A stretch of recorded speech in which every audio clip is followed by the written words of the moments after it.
as in any martial arts style, the different stances form the foundation of the style. What Master Lee is demonstrating here is the Ma Bo, also known as the horse stance, left-sided and right-sided. However, the motion here is a symmetrical motion in terms of balance. Is evenly distributed, 50% to the left and also 50% to the right. The next stance is Dan San Bo. The left side, 70% of the weight is distributed to the front leg, whereas 30% is distributed to the rear leg. And you see the rear leg is not totally straight, probably about 10 degrees in flexion. Okay. This is also known as the hill climbing stance, also known as Dan San Bo. The next stance is 7-star stance, Chut Sing Bo. The weight is distributed 80 to 90% in the rear leg, 10% in the front leg. Notice that the point of contact to the ground is the left heel. Again, this is the 7-star stance, Chut Sing Bo. The next stance we'll demonstrate is Tan Tap Bo, also known as collapsing stance. Here, the right leg is extended.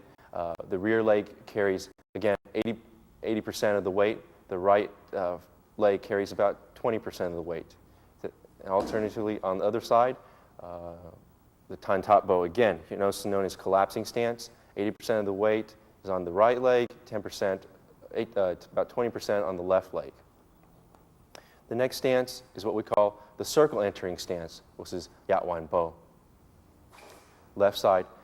In this stance, the right knee is placed close in contact with the left ankle. That was the left circle entering stance. The right circle entering stance involves flexion of the knee to about 90 degrees, the left knee contacting or slightly touching the right ankle. The next stance is Gua Fu Bo,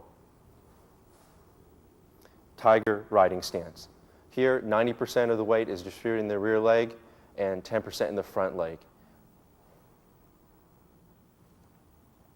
Again, Gua Fu Bo.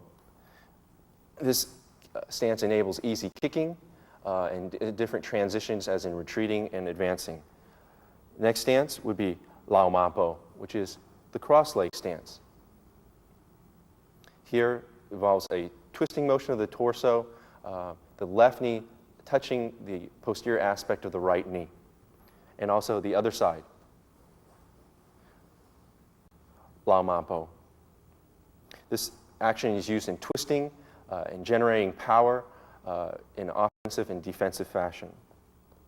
And the last basic of the horse stances is the Yun Hao Bo. It's a monkey stance. Here the weight is actually distributed quite centrally with the rear leg and the front leg slightly flexed. This technique, this stance is used in several techniques in which involves grabbing and different transitional movements that we'll see later on in our future tapes.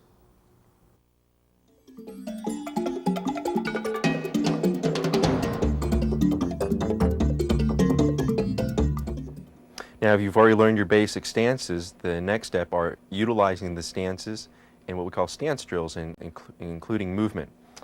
I feel like this is a very extremely important drill, and so does Sifu Lee, to develop dexterity and movement in your footwork. You'll see different stances involved with the horse stance, and now is the forward stance, moving forward and backwards. This is the tiger riding stance, moving backwards, retreating, shifting the leg backwards and forwards.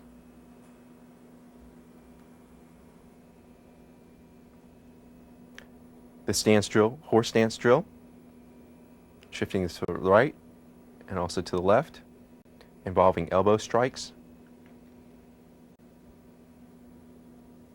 It's nice to practice this drill up and down the floor of your school.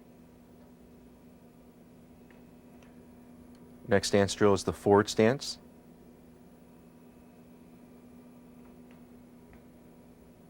Involving a right upward block and a reverse punch, alternating between the left and right arms.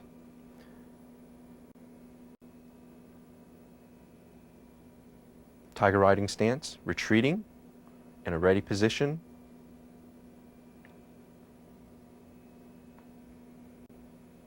As you practice more and more, you'll feel more comfortable in movements, moving forward and backwards. Getting used to the timing will be very important.